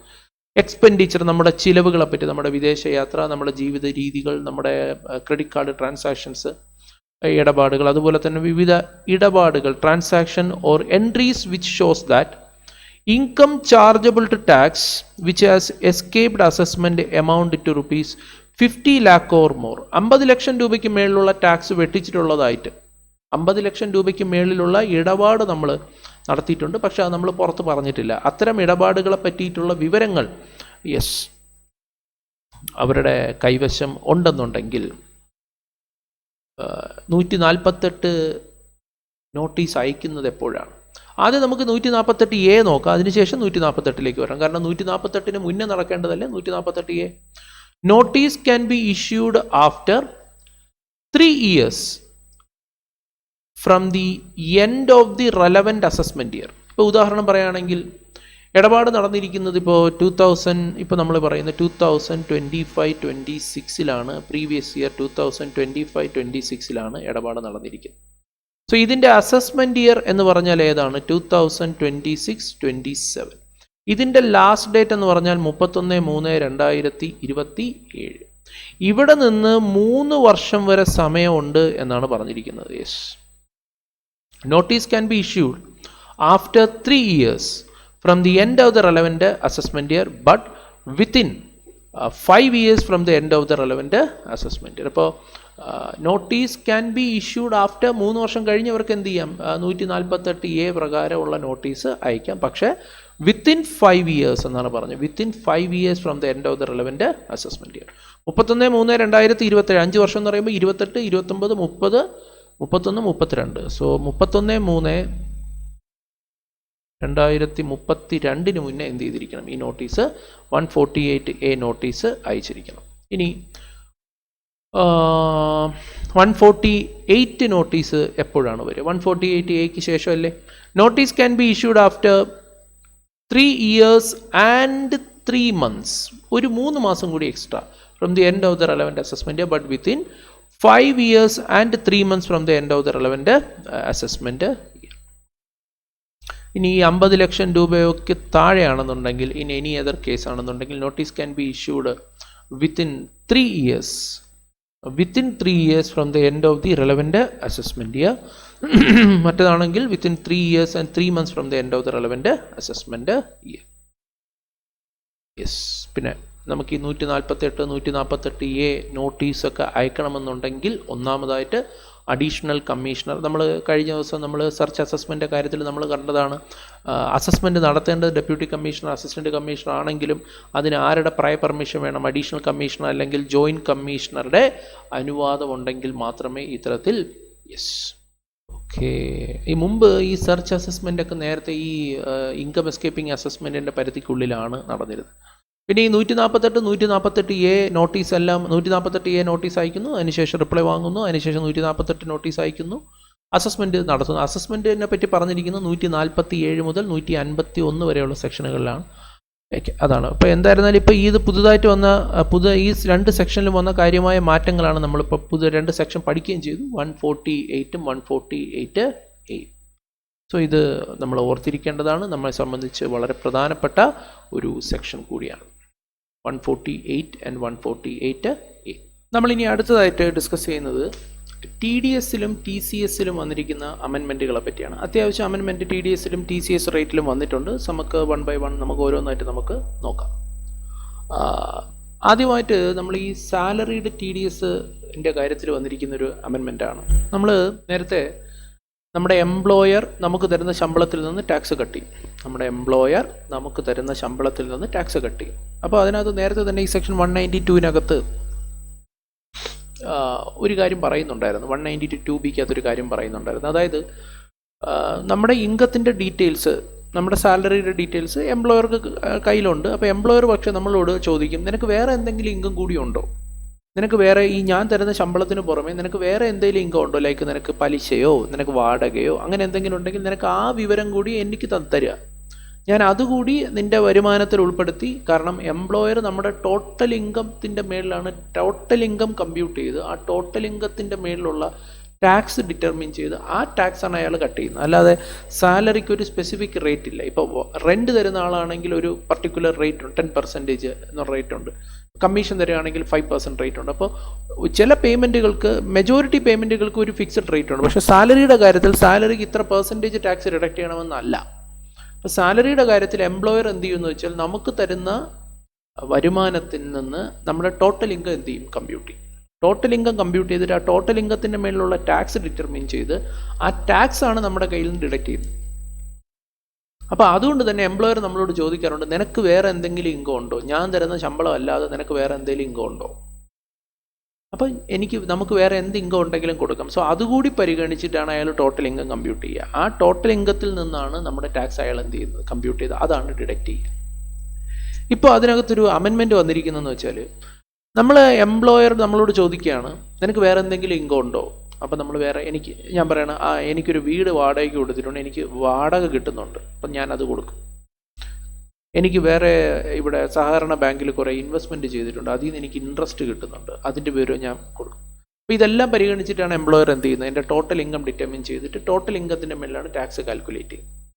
ഇപ്പോൾ പറയാണ്, എനിക്ക് ഇൻട്രസ്റ്റ് കിട്ടുമ്പോൾ അല്ലെങ്കിൽ വാടക കിട്ടുമ്പോൾ ഓൾറെഡി എനിക്ക് ഇൻട്രസ്റ്റ് തരുന്ന ആൾ അല്ലെങ്കിൽ ആ വാടക തരുന്ന ആൾ എൻ്റെ കയ്യിൽ നിന്ന് ടാക്സ് ഡിഡക്ട് ചെയ്യുന്നുണ്ട്. ഓൾറെഡി അവർ ഒരു ടാക്സ് കട്ട് ചെയ്യുന്നുണ്ട് എൻ്റെ കയ്യിൽ നിന്ന്. ഇപ്പോൾ 10% വെച്ച് അവർ കട്ട് ചെയ്യുന്നുണ്ട്. ആ കട്ട് ചെയ്ത് ടാക്സിൻ്റെ വിവരം കൂടി എനിക്കിനി എംപ്ലോയറെ അറിയിക്കാം. അപ്പോൾ എംപ്ലോയറോട് നേരത്തെ എനിക്ക് ആ ഇൻകത്തിൻ്റെ വിവരം മാത്രമേ അറിയിക്കാൻ പറ്റുള്ളായിരുന്നു. സോ ഇപ്പോൾ ആ ടാക്സ് അവർ എൻ്റെ കയ്യിൽ നിന്ന് ഡിഡക്ട് ചെയ്ത ടാക്സിൻ്റെ വിവരം കൂടി ഞാൻ എംപ്ലോയറോട് പറയുകയാണ്. അപ്പോൾ ഞാൻ എംപ്ലോയറോട് പറയും, എനിക്ക് ഇത്ര ഇൻകം ഉണ്ട്, പ്ലസ് പക്ഷേ ആ ഇൻകത്തിൽ നിന്ന് അവർ ടാക്സ് ഡിഡക്ട് ചെയ്തിട്ടാണ് എനിക്ക് തരുന്നത്. സോ ഇത്ര രൂപ ടാക്സ് ഓൾറെഡി അവർ കട്ട് ചെയ്യുന്നുണ്ടെന്ന് പറഞ്ഞാൽ ആ വിവരം കൂടി ഞാൻ എംപ്ലോയർക്ക് കൊടുക്കുക. സോ എംപ്ലോയർ എൻ്റെ എല്ലാ വരുമാനവും പരിഗണിച്ച് എൻ്റെ ടോട്ടൽ ഇൻകം എടുക്കും. ടോട്ടൽ ഇൻകത്തിൽ നിന്ന് ടോട്ടൽ ടാക്സ് കാൽക്കുലേറ്റ് ചെയ്യും. ആ കാൽക്കുലേറ്റ് ചെയ്യുന്ന ടാക്സിൽ നിന്ന് ഓൾറെഡി മറ്റുള്ളവർ കട്ട് ചെയ്തിരിക്കുന്ന TDS കുറച്ചിട്ട് ബാലൻസ് എമൗണ്ട് ടാക്സ് മാത്രമേ എൻ്റെ കയ്യിൽ നിന്ന് എന്ത് ചെയ്യത്തുള്ളൂ, പിടിക്കത്തുള്ളൂ. സോ അതാണ് ഇവിടെ പറഞ്ഞിരിക്കുന്നത്. In order two is the compliance section 192(2)B has been amended. So amendment വന്നിരിക്കുന്നത് 192(2)B to include any tax deducted or collected to be taken into account for the purpose of making deduction under 192(1). So അതാണ് പറഞ്ഞത്. ഇനി 1/10/2024 മുതൽ ഈ താഴെ പറയുന്ന TDS സെക്ഷനുകളിൽ മാറ്റം വന്നിട്ടുണ്ട്. ആദ്യം 193 ഇൻട്രസ്റ്റ് ഓൺ സെക്യൂരിറ്റീസിൻ്റെ മേളിൽ വരുന്ന TDS ആണ്. ഇൻട്രസ്റ്റ് ഓൺ 193 പറയുന്നത് ഈ സെക്യൂരിറ്റീസിൻ്റെ മേളിലുള്ള ഇൻട്രസ്റ്റ് പേ ചെയ്യുന്ന ആൾക്കാർ, സെക്യൂരിറ്റീസിൻ്റെ മേളിൽ വരുന്ന ഇൻട്രസ്റ്റ് പേ ചെയ്യുന്ന ആൾക്കാർ, ആ ഇൻട്രസ്റ്റ് സെക്യൂരിറ്റീസിൻ്റെ മേളിലുള്ള ഇൻട്രസ്റ്റ് പേ ചെയ്യുന്ന ആൾക്കാർ ആ ഇൻട്രസ്റ്റ് ഡ്യൂ ആവുന്ന സമയത്തോ അല്ലെങ്കിൽ അത് പേയ്മെൻറ്റ് സമയത്തോ which ever is earlier tax cut ചെയ്തിരിക്കണം എന്നുള്ളതാണ്. ഇപ്പോൾ ഇതിനകത്ത് വന്നിരിക്കുന്ന ഒരു അമെൻമെൻറ്റ് എന്താണെന്ന് വെച്ച് കഴിഞ്ഞാൽ, section 193 has been amended to allow TDS. So 193 ഇപ്പം നമ്മളെ എന്ത് ചെയ്യുന്നുണ്ട്, അലൗ ചെയ്യുന്നുണ്ട്. എന്താണ്, at the time of payment of interest on floating rate saving taxable bond 2020. ഇതൊരു പ്രത്യേക പുതിയ സെക്യൂരിറ്റിയാണ്. എന്താണ്, floating rate saving taxable bond എന്നാണ് അതിൻ്റെ പേര്. If interest payable on such exceeds 10,000. So ഇതൊരു ഗവൺമെൻറ് സെക്യൂരിറ്റി ബോണ്ട് ആണ്. ഒരു ഫ്ലോട്ടിംഗ് റേറ്റ് സേവിംഗ് ബോണ്ട് എന്ന് പറയും. Floating rate taxable saving bond 2000. Floating rate taxable saving bond 2020. So ഈ ബോണ്ടിൻ്റെ ഇൻട്രസ്റ്റ് പേ ചെയ്യുന്ന സമയത്ത് അത് പേയ്മെൻറ്റ് സമയത്ത് എന്ത് ചെയ്താൽ മതി, ടാക്സ് ഡിഡക്ട് ചെയ്താൽ മതി. അതും എക്സീഡ്സ് 10,000. അതിപ്പോൾ ഡ്യൂ ആവുന്ന സമയത്ത് ടാക്സ് ഡിഡക്ട് ചെയ്യേണ്ട ആവശ്യമില്ല. So that is the amendment came under section 193. Then 194 നമ്മൾ നേരത്തെ ഈ ക്യാപിറ്റൽ ഗെയിനിൽ വന്നിരിക്കുന്ന അമെൻമെൻറ്റിനെ പറ്റി ഡിസ്കസ് ചെയ്തപ്പോൾ നമ്മളൊരു ക്യാപിറ്റൽ ഗെയിനിൽ അതർ സോഴ്സിന് വന്നിരിക്കുന്ന ഒരു അമെൻമെൻറ്റ്, ബൈബാക്ക് നടത്തുന്ന സമയത്ത് നമുക്ക് തരുന്ന തുക ഇനി മുതൽ ഡിവിഡൻഡ് അണ്ടർ 222(f) ആയിട്ട് കണക്കാക്കണമെന്ന് പറഞ്ഞായിരുന്നു. അപ്പോൾ അത് ഡിവിഡൻഡ് ആയതുകൊണ്ട് തന്നെ ആ തരുന്ന തുകയുടെ മേളിൽ ടാക്സ് എന്ത് ചെയ്തിരിക്കണം, ഡിഡക്ട് ചെയ്യണം as per section 194. So amount received on buyback or share is treated as dividend and subject to TDS. Then 194C ഏറ്റവും അധികം ഒരു പ്രശ്നം നിൽക്കുന്ന ഒരു സെക്ഷൻ ആയിരുന്നു. ഈ 194C-യും 194J-യും തമ്മിൽ ഒരു കോൺഫ്ലിക്റ്റ് ഉണ്ടായിരുന്നു. കാരണം 194C-യിൽ വ്യക്തമായിട്ട് പറയുന്നുണ്ട്, നമുക്ക് വേണ്ടി വർക്ക് ചെയ്യുന്ന ഒരാൾ, നമുക്ക് വേണ്ടി വർക്ക് ചെയ്യുന്ന ഒരാൾ, എംപ്ലോയി അല്ലാതെ ഒരു കോൺട്രാക്ട് വർക്ക് ചെയ്യുന്ന ഒരാൾ, അയാൾക്ക് കൊടുക്കുന്ന പേയ്മെന്റിൽ നിന്ന് TDS കട്ട് ചെയ്യണമെന്ന് പറയുന്ന സെക്ഷനാണ് ഏത്? 194C. പക്ഷെ ആ വർക്ക് അപ്പോൾ പിന്നെ ഒരു പ്രശ്നം എന്ന് പറഞ്ഞാൽ, ഇപ്പോൾ പ്രൊഫഷണൽസ് ആണെന്നുണ്ടെങ്കിൽ പ്രൊഫഷണൽ പേയ്മെന്റുകൾക്ക് 194J-യും ആണ് വരിക. സോ അതുകൊണ്ട് തന്നെ ഒരു പ്രശ്നം ഉണ്ടായിരുന്നു. ഇപ്പോൾ ഒരു ചാർട്ടേഡ് അക്കൗണ്ടന്റോ, കോസ്റ്റ് അക്കൗണ്ടന്റോ, കമ്പനി സെക്രട്ടറി, ഡോക്ടർ, അഡ്വക്കേറ്റ്, ഇങ്ങനെയുള്ള ആൾക്കാർക്ക് നമ്മളൊരു പേയ്മെന്റ് കൊടുക്കുമ്പോൾ അവിടെ 194C അപ്ലൈ ചെയ്യും, 194J അപ്ലൈ ചെയ്യും. അങ്ങനെ പ്രൊഫഷണൽസിന് വേണ്ടിയിട്ട് മാത്രമുള്ള സെക്ഷനാണ്. മാത്രമല്ല പ്രൊഫഷണൽസിന് കൂടി അവിടെ പല പേയ്മെന്റുകൾ പറയുന്നുണ്ട്. അപ്പോൾ ഇവിടെ ഇപ്പോൾ ഒരു ക്ലാരിഫിക്കേഷൻ വന്നിരിക്കുകയാണ് 194C. It is clarified that any sum referred in 194J, 194Jയിൽ റെഫർ ചെയ്തിരിക്കുന്ന ഒരു പേയ്മെന്റ്, അതിനകത്ത് പ്രൊഫഷണൽ പേയ്മെന്റ് വരുന്നുണ്ട്, ഫീ ഫോർ ടെക്നിക്കൽ സർവീസ് വരുന്നുണ്ട്, റോയൽറ്റി വരുന്നുണ്ട്, നോൺ കമ്പീറ്റ് ഫീ വരുന്നുണ്ട്, ഡയറക്ടർ റെമ്യൂണറേഷൻ വരുന്നുണ്ട്. ഈ 5 പേയ്മെന്റുകൾ 194Jക്കകത്ത് കവർ ചെയ്യുന്നുണ്ട്. ഈ 5 പേയ്മെന്റുകളും ഒരു വർക്കായിട്ട് കണക്കാക്കേണ്ട ആവശ്യമില്ല. സോ അത് വ്യക്തമായിട്ട് പറയാണ്. സോ അതിൻ്റെ അർത്ഥം 194Jക്കകത്ത് പറഞ്ഞിരിക്കുന്ന പേയ്മെന്റുകളെ നിങ്ങൾ വർക്കായി കണക്കാക്കുകയെന്നില്ല.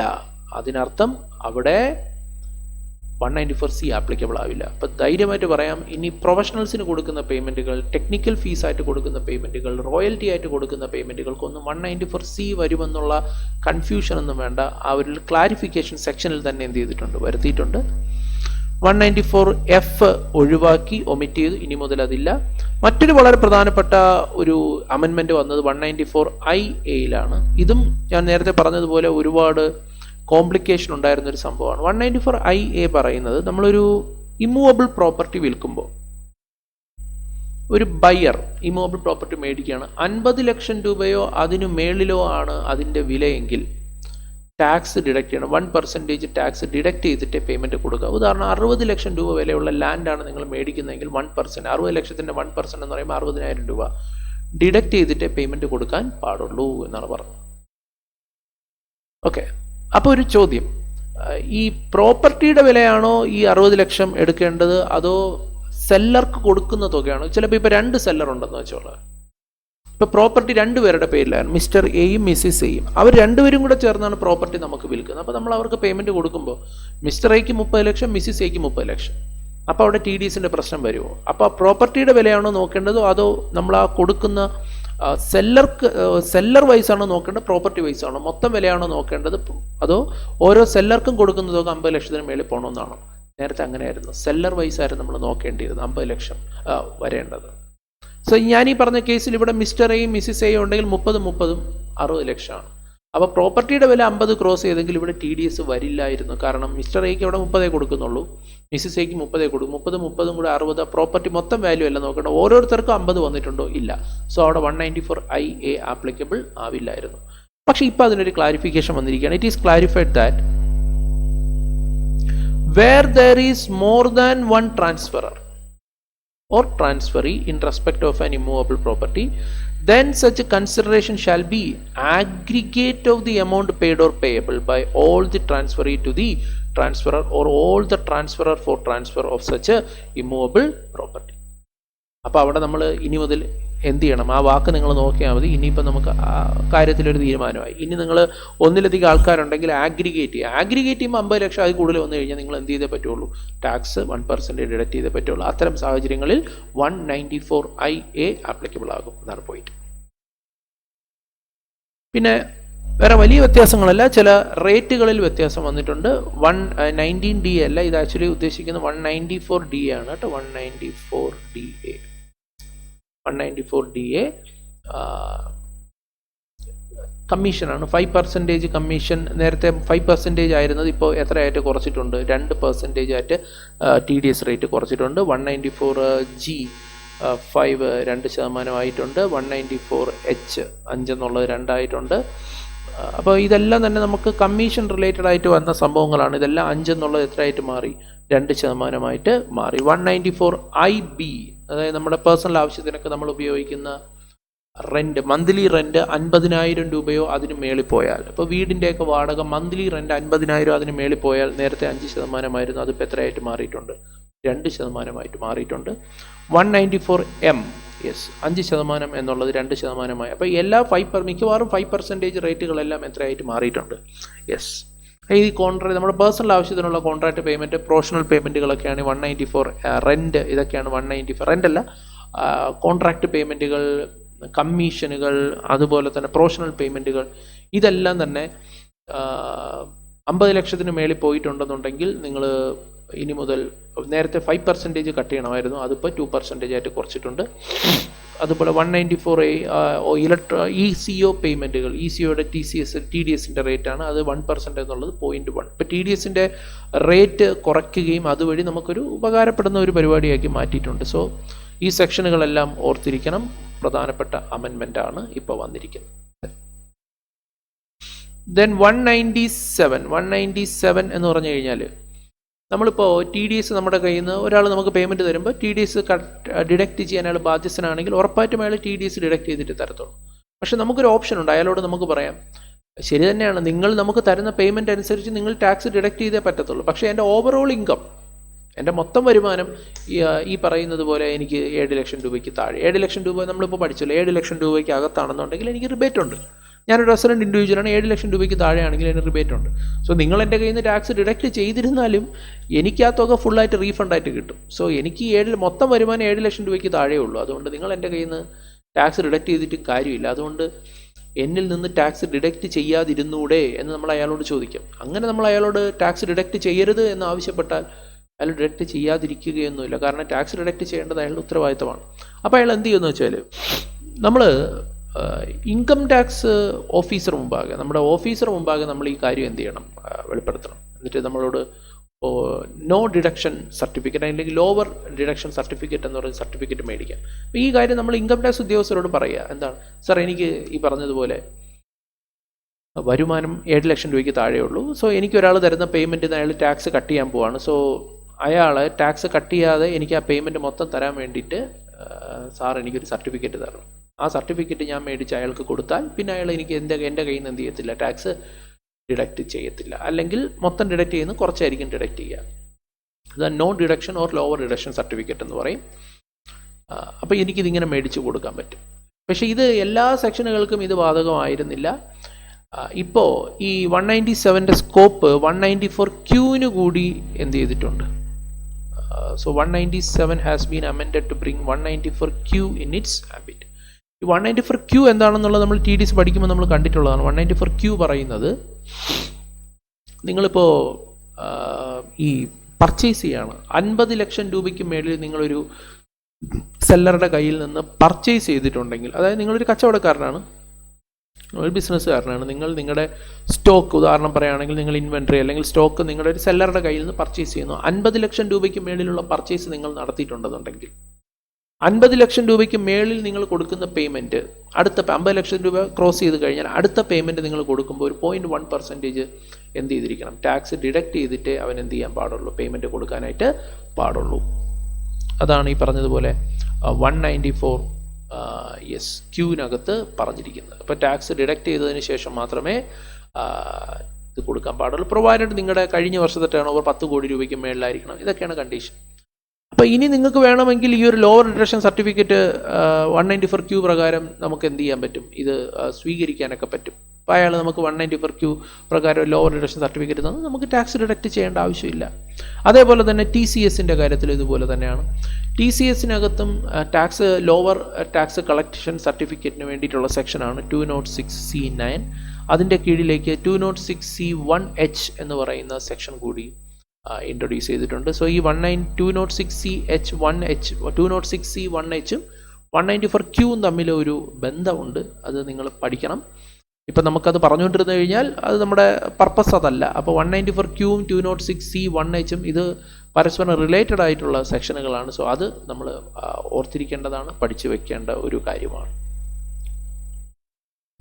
സോ ഇതിൽ ലോവർ ഡിഡക്ഷൻ സർട്ടിഫിക്കറ്റിൻ്റെ ആപ്ലിക്കേഷൻ 194Qയിലേക്കും 206C1Hയിലേക്കും ഇപ്പോൾ വ്യാപിപ്പിച്ചിട്ടുണ്ട് എന്നുള്ളതാണ് ആ വന്നിരിക്കുന്ന പ്രധാനപ്പെട്ട അമെൻമെൻറ്റ്. ഓക്കെ, പിന്നീട് വരുന്നത് വളരെ പ്രധാനപ്പെട്ട ചില മാറ്റങ്ങൾ ഇപ്പോഴത്തെ നിയമത്തിൽ ഈ അമെൻമെൻ്റായിട്ട് നമുക്ക് കൊണ്ടുവന്നിട്ടുണ്ട്. അതിൽ ഒന്നാണ് ഇപ്പോൾ സെക്ഷൻ 198 വന്നിരിക്കുന്ന ഒരു അമെൻമെൻറ്റ്. ആദ്യമായി ഈ സെക്ഷൻ 198 എന്താണെന്നുള്ള കാര്യം പറയാം. ഈ 198 പറയുന്നത് നമ്മുടെ കയ്യിൽ നിന്ന് ഒരാൾ ടാക്സ് ഡിഡക്റ്റ് ചെയ്തു. ഓക്കെ, അപ്പോൾ 198 പറയുന്നത് നമ്മുടെ കയ്യിൽ നിന്ന് ഈ ഡിഡക്റ്റ് ചെയ്തെടുത്ത തുക ശരിക്കും നമ്മുടെ ഇൻകമാണ്. ഇപ്പോൾ ഒരാൾ എനിക്കിപ്പോൾ 5 ലക്ഷം രൂപ തരാനുണ്ട്, പ്രൊഫഷണൽ ഫീസ് 5 ലക്ഷം തരാനുണ്ട്. 5 ലക്ഷത്തിൽ നിന്ന് അയാൾ 10% ഡിഡക്റ്റ് ചെയ്ത് 50,000 ഡിഡക്റ്റ് ചെയ്തിട്ട് 4.5 ആയിരിക്കും എനിക്ക് തന്നിട്ടുണ്ടാവുക. 198 പറയുന്നത് ആ ഡിഡക്റ്റ് ചെയ്തെടുത്ത ടാക്സ് എന്ന് പറഞ്ഞ് ഡിഡക്റ്റ് ചെയ്തെടുത്ത 50,000 കൂടി ആക്ച്വലി എൻ്റെ ഇൻകം തന്നെയാണ്, എൻ്റെ ഇൻകത്തിൻ്റെ ഭാഗമാണ്. സോ ഞാൻ ഇൻകം ടാക്സ് റിട്ടേൺ ഫയൽ ചെയ്യുമ്പോൾ ഈ 50,000 രൂപ കൂടി എൻ്റെ ഇൻകമായി ഡിക്ലെയർ ചെയ്തിട്ട് ആ ടോട്ടൽ ഇൻകത്തിൻ്റെ മേളിൽ ടാക്സ് കാൽക്കുലേറ്റ് ചെയ്യണം. എന്നിട്ട് ആ വരുന്ന ടാക്സിൽ നിന്ന് ഈ ഡിഡക്റ്റ് ചെയ്തെടുത്ത ടാക്സ് കുറയ്ക്കാം. സോ 198 പ്രൊവൈഡ് ചെയ്യുന്നത് നമ്മുടെ കയ്യിൽ നിന്ന് ഡിഡക്റ്റ് ചെയ്തെടുക്കുന്ന ടാക്സുകൾ പൂർണ്ണമായും തന്നെ നമ്മുടെ ഇൻകമായി പരിഗണിക്കണമെന്നുള്ളതാണ്. ഓക്കെ, ഇനി അത് ഓൾറെഡി പറഞ്ഞു വച്ചിരിക്കുന്ന കാര്യമാണ്. പക്ഷേ ഇപ്പം പൊതുവേ നമ്മൾ നടക്കുന്നൊരു കാര്യം എന്താണെന്ന് വെച്ചാൽ എല്ലാവരും അങ്ങനെ ചെയ്യാറുമുണ്ട്. ഇന്ത്യയിൽ ഡിഡക്റ്റ് ചെയ്യുന്ന, ഇന്ത്യക്കകത്ത് ഡിഡക്റ്റ് ചെയ്യപ്പെടുന്ന ടാക്സുകളെല്ലാം തന്നെ ഇന്ത്യയിൽ ഡിഡക്റ്റ് ചെയ്യപ്പെട്ട് ഇൻകം ടാക്സ് അതോറിറ്റിയിലേക്ക് പോയിട്ടുള്ള ടാക്സ് എല്ലാം തന്നെ ആൾക്കാർ എന്ത് ചെയ്യാറുണ്ട്, അവരവരുടെ ഇൻകമായി കാണിച്ച് തന്നെയാണ് റിട്ടേൺ ഫയൽ ചെയ്യുന്നത്. പക്ഷേ TDS എന്ന് പറയുന്നത് ഇന്ത്യക്കകത്ത് മാത്രമുള്ളൊരു കാര്യമല്ലല്ലോ. ഇന്ത്യക്ക് പുറത്ത് നിങ്ങൾക്ക് വരുമാനം ഉണ്ടെങ്കിൽ ആ രാജ്യത്തും ഇതേ TDSൻ്റെ പ്രശ്നങ്ങളുണ്ട്. ഇപ്പം നിങ്ങൾക്ക് US വരുമാനം ഉണ്ടെങ്കിലോ ജർമ്മനിയിൽ വരുമാനം ഉണ്ടെങ്കിലോ മറ്റ് വിദേശ രാജ്യങ്ങളിലൊക്കെ നിങ്ങൾക്ക് വരുമാനം ഉണ്ടെങ്കിൽ അവിടെയും ഈ TDS എന്ന് പറയുന്ന കൺസെപ്റ്റ് ഉണ്ട്. അവിടെ ഉള്ള ഒരാളാണ് നിങ്ങൾക്ക് കാശ് തരുന്നതെങ്കിൽ അയാൾ ഓൾറെഡി ടാക്സ് ഡിഡക്റ്റ് ചെയ്തിട്ടായിരിക്കും അവിടുത്തെ ടാക്സ് ഡിഡക്റ്റ് ചെയ്ത് അത് അവിടുത്തെ ഗവൺമെൻറ്റിലേക്ക് ആ തുക അടച്ച് ബാക്കി തുകയാണ് നിങ്ങൾക്ക് തരുന്നത്. അപ്പോൾ നമ്മൾ എന്ത് ചെയ്യും, ഇവിടെ ആ കാശ് കിട്ടുമ്പോൾ നമ്മളത് ഇവിടെ ഇൻകമായിട്ട് കാണിക്കുകയും ചെയ്യും. വിദേശ രാജ്യത്ത് നമ്മൾ ആ ടാക്സ് അടച്ചിട്ടുണ്ടെങ്കിൽ അതിന് നമുക്ക് ടാക്സ് ക്രെഡിറ്റ് ഇവിടെ കിട്ടുകയും ചെയ്യും. TDS പോലെ തന്നെ ആ അടച്ച ടാക്സ് നമുക്കിവിടെ ടാക്സ് ക്രെഡിറ്റ്, അതായത് ആ കിട്ടിയ തുക നമ്മൾ ഇവിടെ ഇൻകമായിട്ട് ഓഫർ ചെയ്യുന്ന സമയത്ത് എന്താണ് ഈ ഇൻകത്തിൻ്റെ മേളിൽ വരുന്ന ടാക്സ് ഓൾറെഡി ഞാനവിടെ കൊടുത്തിട്ടുള്ളത് കൊണ്ട് തന്നെ എനിക്കതിവിടെ കൊടുക്കേണ്ടി വരാറില്ല. ഇതൊക്കെയാണ് double taxation avoidance agreement, unilateral relief, bilateral relief എന്നൊക്കെ പറയുന്നത് നമ്മൾ ഇൻ്റർനാഷണൽ ടാക്സേഷനിൽ കാണുന്നുണ്ട്. സോ പറഞ്ഞു വരുന്നത്, നിങ്ങൾ വിദേശത്ത് ഓൾറെഡി ടാക്സ് കൊടുത്തിട്ടുണ്ടെന്നുണ്ടെങ്കിൽ ആ ടാക്സ് അവിടെ അടച്ച ടാക്സിന് ഇവിടെ നമുക്ക് ക്രെഡിറ്റ് കിട്ടും.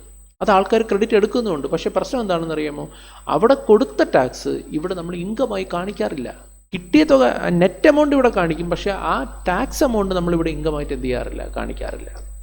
ഇവിടെ ഡിഡക്റ്റ് ചെയ്യുന്ന ടാക്സ് നമ്മൾ ഇൻകമായി കാണിക്കാറുണ്ട്, പക്ഷേ അവിടെ ഡിഡക്റ്റ് ചെയ്യപ്പെട്ട, അവിടെ വിത്ത്ഹെൽഡ് ചെയ്ത് വെച്ച ടാക്സ് നമ്മൾ ഇവിടെ ഇൻകമായിട്ട് പലപ്പോഴും കാണിക്കാറില്ല. സോ ഇതിന് ഒരു അമെൻമെൻറ്റ് കൊണ്ടുവന്നിരിക്കുകയാണ്. In order to address this issue, section 198 has been amended to provide that all sum deducted in accordance with the provisions of chapter 17B.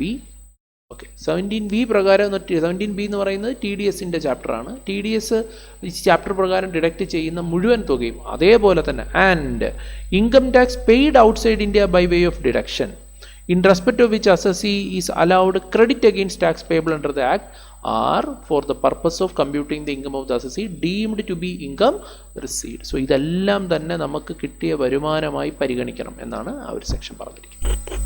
Okay, ഇനി മറ്റൊരു സെക്ഷൻ നമ്മുടെ TCSനകത്ത് വന്നിരിക്കുന്ന ഒരു സെക്ഷനാണ് 206C1F. 206C1F പറയുന്നത്, നമ്മൾ ഇപ്പോൾ നിലവിലത് ഈ മോട്ടോർ വെഹിക്കിളൊക്കെ മേടിക്കും. 10 ലക്ഷം രൂപയ്ക്ക് മേളിൽ വിലയുള്ള മോട്ടോർ വെഹിക്കിൾ നമ്മൾക്കൊരാൾ വിൽക്കുമ്പോൾ അയാൾ നമ്മുടെ കയ്യിൽ നിന്ന് 1% TCS കൂടി കളക്ട് ചെയ്യാറുണ്ട്, 10 ലക്ഷത്തിന് മേളിൽ വിലയുള്ള. പക്ഷേ ഇപ്പോൾ ഈ 206Cയുടെ 1Fൻ്റെ സ്കോപ്പ് വർദ്ധിപ്പിക്കുകയാണ്. ഇപ്പം നിലവിലത് മോട്ടോർ വെഹിക്കിളിന് മാത്രമല്ല മറ്റ് ചില പ്രോഡക്റ്റുകൾക്ക് കൂടി 206C1F കൊണ്ടുവരികയാണ്. 10 ലക്ഷം രൂപയ്ക്ക് മേളിൽ നിങ്ങൾ വിലയുള്ള സാധനം നിങ്ങൾ മറ്റേതെങ്കിലും പ്രോഡക്റ്റ് നിങ്ങൾ ഇതുപോലെ വാങ്ങുകയാണെന്നുണ്ടെങ്കിൽ ആ സെല്ലർ നമ്മുടെ കയ്യിൽ നിന്ന് TCS 1% കളക്ട് ചെയ്യും. പക്ഷേ അത് ഏതൊക്കെ പ്രോഡക്റ്റ് ആണ് എന്നുള്ളത് ഗവൺമെൻറ്റിന് നോട്ടിഫൈ ചെയ്യും, as may be notified by the government in this behalf.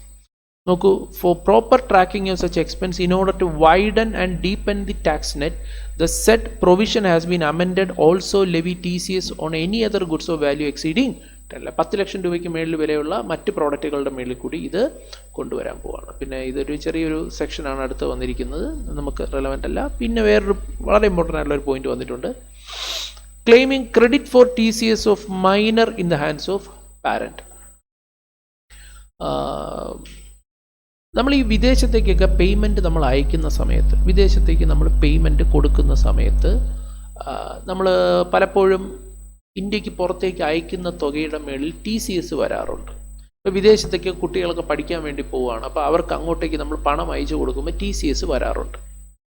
So അതിന് ഞാനൊന്ന് എക്സ്പ്ലെയിൻ ചെയ്തുതരാം, അപ്പോൾ നിങ്ങൾക്ക് കുറച്ചുകൂടി ഒരു വ്യക്തത വരും. Section 206C provides for collection of tax at source on the business of trading in alcohol, liquor, forest produce, scrap etcetera. പൊതുവേ TCS വരുന്ന പ്രോഡക്റ്റുകളുടെ ഇതൊക്കെയാണ് പറഞ്ഞിരിക്കുന്നത്. യെസ്, ഒരു minute.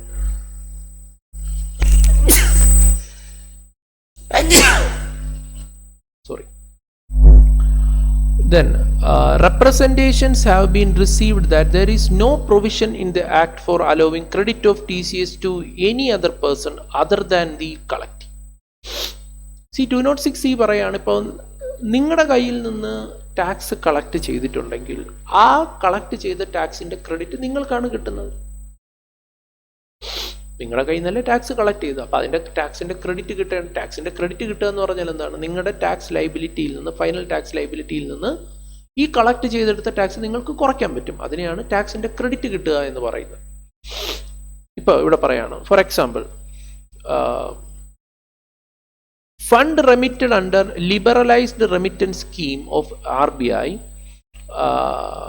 may have been remitted in the name of minor, and accordingly tax would have been collected under section 206(1)(g). However, there is no provision for the parent to claim the same in their return. ഇപ്പോൾ minor, ഇപ്പോൾ മകനോ മകളോ വിദേശത്താണെന്ന് വെച്ചോളാം. Okay, നമ്മൾ അവർക്ക് liberalised remittance എന്ന് വെച്ചാൽ ഇന്ത്യയിൽ നിന്ന് വിദേശത്തേക്ക് അയക്കാൻ പറ്റുന്ന ഫോറിൻ കറൻസിക്ക് ഒരു പരിധിയുണ്ട്. ഇത്ര മില്യൺ $US എന്നൊക്കെ ഉണ്ട്. ഇത്ര $US ഒരു വർഷം നമുക്ക് അയക്കാം. ലിബറലൈസ്ഡ് റെമിറ്റൻസ് സ്കീമിലൂടെ ഇത്ര $US നമുക്ക് വിദേശത്തേക്ക് അയക്കാനായിട്ട് സാധിക്കും. അതിന് കണക്കും പരിധിയും ഒക്കെ ഉണ്ട്. അപ്പോൾ പറഞ്ഞു വരുന്നത് എന്താണെന്ന് വെച്ചാൽ, ഇങ്ങനെ നമ്മൾ വിദേശത്തേക്ക് നമ്മളൊരു പേയ്മെൻറ്റ് നമ്മൾ അയക്കുമ്പോൾ ഉറപ്പായിട്ട് നമ്മുടെ കയ്യിൽ നിന്ന് TCS ഉണ്ടാകും. Tax collected at source. നമ്മുടെ കയ്യിൽ നിന്ന് ഒരു TCS തുക എന്ത് ചെയ്യുന്നുണ്ട്? കളക്ട് ചെയ്ത് എടുക്കുന്നുണ്ട്. സോ അപ്പോൾ പറയുന്നത് എന്താണെന്ന് വെച്ചാൽ, ഇപ്പോൾ മൈനറുടെ പേരിലാണ് പേയ്മെൻറ്റ് പോകുന്നതെങ്കിൽ അത് മൈനറുടെ കയ്യിൽ നിന്നാണ് ആ ടാക്സ്, മൈനറിൻ്റെ പേരിലാണ് ആ ടാക്സ് കളക്ട് ചെയ്യുക. സോ അതിൻ്റെ ക്രെഡിറ്റ് കിട്ടുന്നത് മൈനർക്കാണ്. പക്ഷേ ഇവിടെ ഇത് അയക്കുന്നത് പാരൻ്റ് ആണ് എന്നുണ്ടെങ്കിൽ, പാരൻറ്റിനാണ് ക്രെഡിറ്റ് കിട്ടേണ്ടതെങ്കിൽ മൈനറുടെ പേരിലാണ് അയക്കുന്നുണ്ട്, ആ ക്രെഡിറ്റ് വരുന്നത് ആർക്കാണ്? മൈനർക്കാണ്. പക്ഷെ ഇവിടെ ക്രെഡിറ്റ് വേണ്ടത് ആർക്കാണ് ശരിക്കും? കാരണം പാരൻറ്റിൻ്റെ ഇൻകമാണ് ഇപ്പോൾ അവിടെ നിന്ന് എന്ത് ചെയ്ത്, പാരൻ്റാണ് ഇപ്പോൾ എന്ത് ചെയ്തിരിക്കുന്നത്? കാശ് അയച്ചിരിക്കുന്നത്. ഇപ്പം നിലവിലുള്ള നിയമപ്രകാരം അതിൻ്റെ ക്രെഡിറ്റ് പാരൻറ്റിന് കിട്ടത്തില്ല. സോ അവിടെ നമുക്കൊരു അമെൻമെൻറ്റ് വന്നിരിക്കുകയാണ്. So it is therefore amended to introduce a provision in section 206C to allow board to notify rules for the cases where credit of tax collected are given to person other than the collectee. So ഇപ്പോൾ പുതുതായിട്ടൊരു സംവിധാനം കൊണ്ടുവരാൻ പോവുകയാണ്. ആ സംവിധാന പ്രകാരം tax collect ചെയ്യുന്നത് ഒരാളുടെ പേരിലാണെങ്കിലും അതിൻ്റെ ക്രെഡിറ്റ് മറ്റൊരാൾക്ക് നൽകാനായിട്ട് സാധിക്കും. However, to ensure that this provision is not misused, credit of TCS of the minor shall only be allowed. So അപ്പോൾ അത് മൈനറിൻ്റെ ക്രെഡിറ്റ് മാത്രമേ ഇത്തരത്തിൽ നമുക്ക് മറ്റൊരാൾക്ക് കൈമാറാനായിട്ട് പറ്റത്തുള്ളൂ. Where income of the minor is being clubbed with the parent as under section 64, or clubbing 64(1)(a), which states that in computing the total income of an individual there shall be included all such income as arises or accrues to his minor child. അപ്പോൾ മൈനറിൻ്റെ income ഈ പാരൻറ്റിൻ്റെ കയ്യിൽ എന്ത് ചെയ്യണം? നമ്മൾ ഉൾപ്പെടുത്തിയതിന് ശേഷം എന്ത് ചെയ്യണം? ആ മൈനർക്കുണ്ടാകുന്ന ക്രെഡിറ്റ് പാരൻറ്റിൻ്റെ ക്രെഡിറ്റ് ആയിട്ട് എന്ത് ചെയ്യാനായിട്ട് സാധിക്കും? എടുക്കാനായിട്ട് സാധിക്കും. സോ ഇതൊരു അമെൻമെൻ്റ് ആണ്. മറ്റൊന്ന്, alignment of interest rates for late payment of to government account of TCS. നേരത്തെ ഈ TDS നമ്മൾ സർക്കാരിലേക്ക് പ്രോപ്പറായിട്ട് അടയ്ക്കാതിരുന്നാൽ, നമ്മൾ കളക്ട് ചെയ്തതിന് ശേഷം നമ്മൾ അടയ്ക്കാതിരുന്നാൽ നമ്മൾ 1.5% interest per month or part of the month നമ്മൾ പേ ചെയ്യേണ്ടി വരും. ഓരോ മാസത്തിനും 1.5% വെച്ച് നമ്മൾ ഇൻട്രസ്റ്റ് പേ ചെയ്യേണ്ടി വരും. ഇത് TDSൻ്റെ കാര്യത്തിലാണ് 1.5%. പക്ഷെ TCSൻ്റെ കാര്യത്തിൽ അത് 1% ആയിരുന്നു. ഇപ്പോൾ ആ 1% എന്നുള്ളത് എന്ത് ചെയ്തിരിക്കുകയാണ്? ഇൻക്രീസ് ചെയ്തിരിക്കുകയാണ്.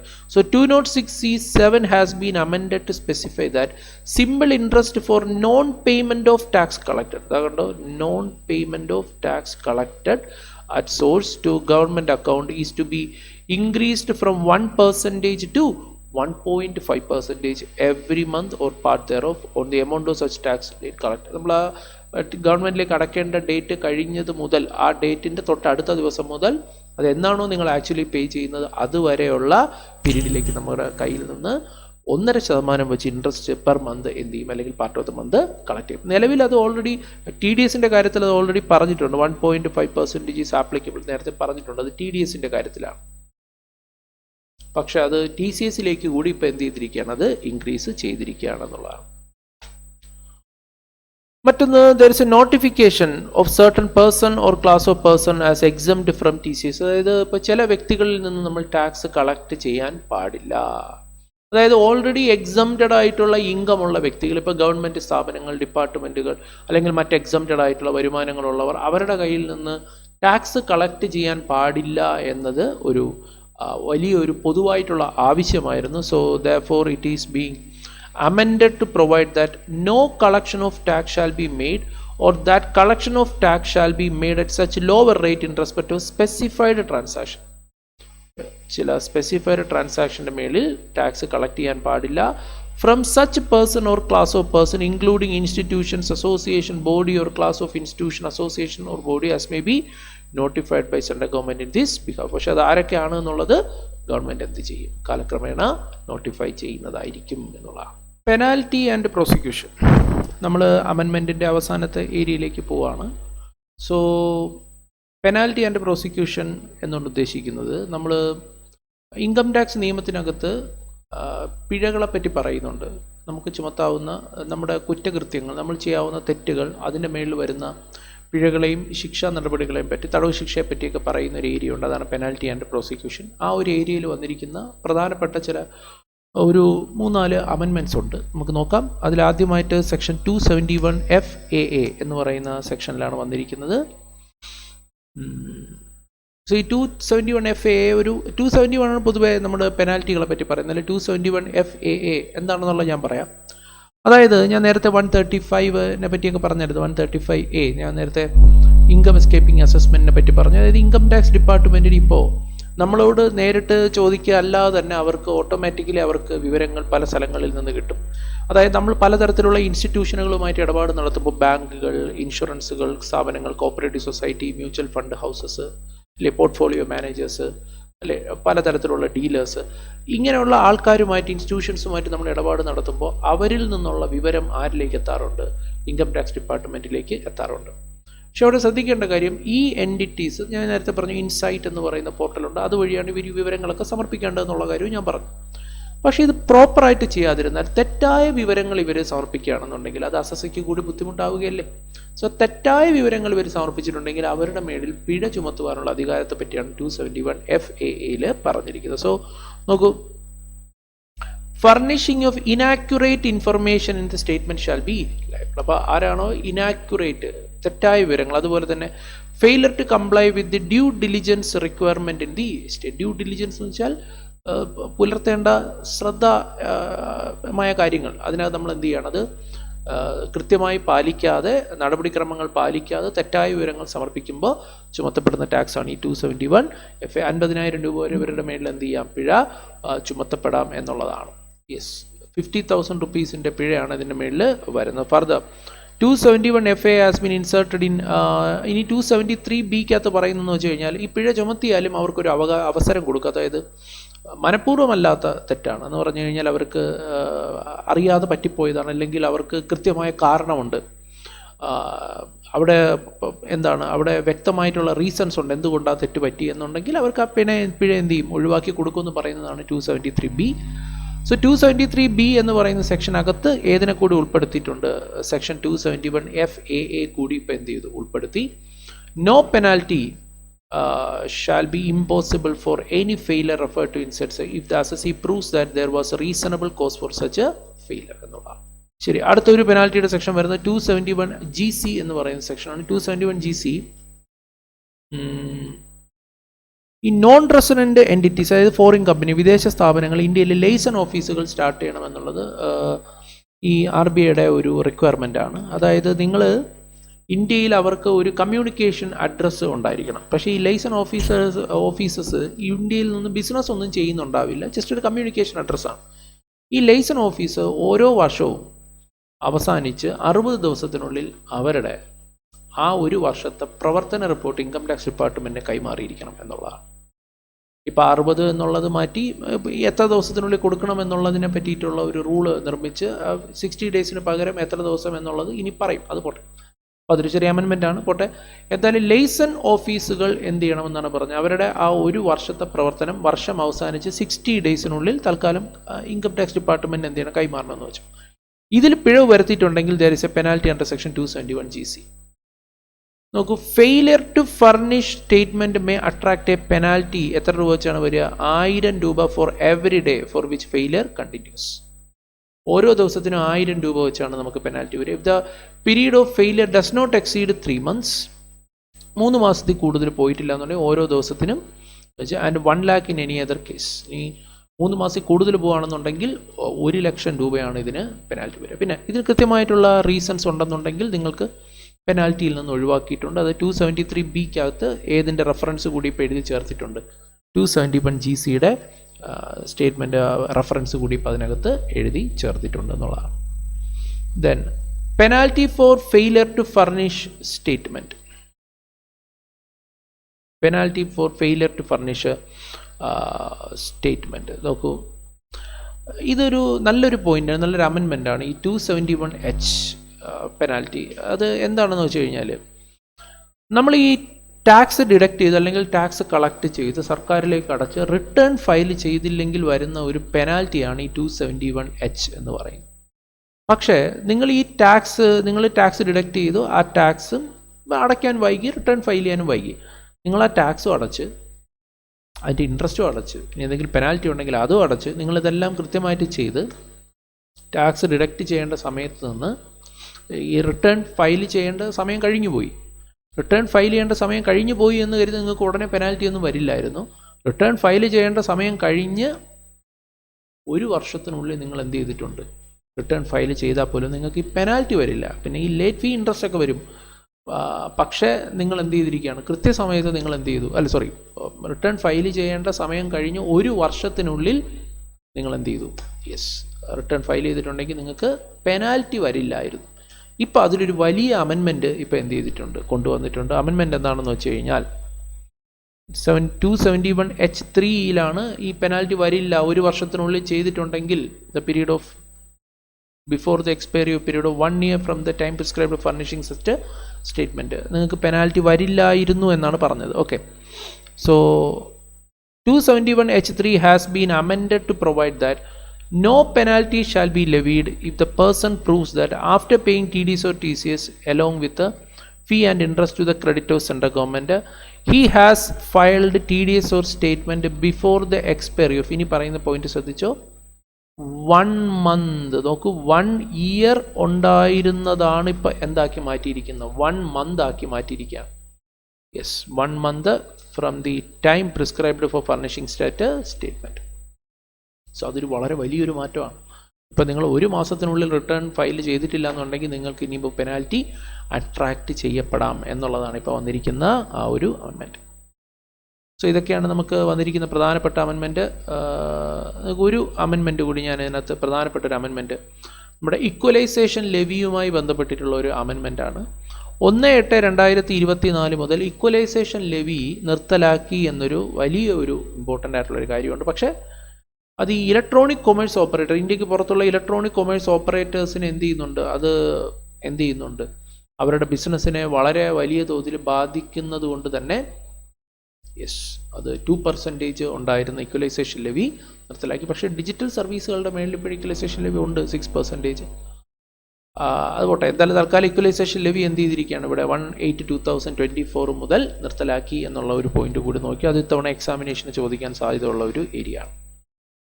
സോ ഇപ്പം ഞാൻ ഇതിനകത്ത് മാർക്ക് ചെയ്ത കാര്യങ്ങളെല്ലാം തന്നെ വളരെ വളരെ ഇമ്പോർട്ടൻ്റ് ആയിട്ടുള്ള കാര്യങ്ങളാണ്.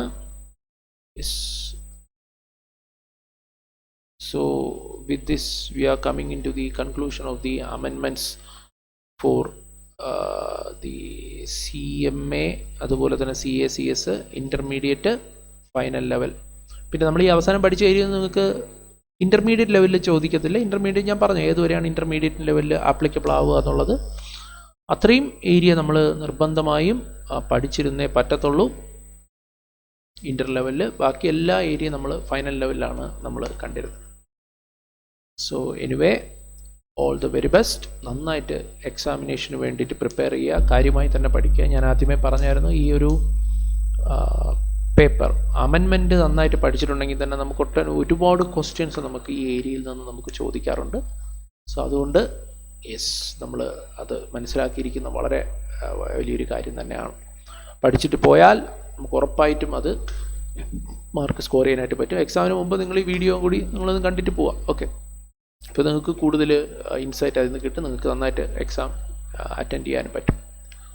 So all the very best. നമുക്ക് തുടർന്നും മറ്റ് പല വിഷയങ്ങളും മറ്റ് പല ഏരിയാസുമായി ബന്ധപ്പെട്ട് നമുക്ക് ഇനിയും കോൺടാക്റ്റിലിരിക്കാം. സോ ഞാൻ ഈ ഇതിൻ്റെ വീഡിയോയുടെ ഭാഗമായിട്ട് എൻ്റെ കോൺടാക്ട് ഡീറ്റെയിൽസ് നിങ്ങൾക്ക് നൽകിയിട്ടുണ്ടാകും. സോ നിങ്ങൾക്ക് എന്നെ കോൺടാക്റ്റ് ചെയ്യാൻ ഇതുമായി ബന്ധപ്പെട്ട് എന്ത് സംശയം ഉണ്ടെന്നുണ്ടെങ്കിൽ നിങ്ങൾക്ക് ചോദിക്കാം. So all the very best.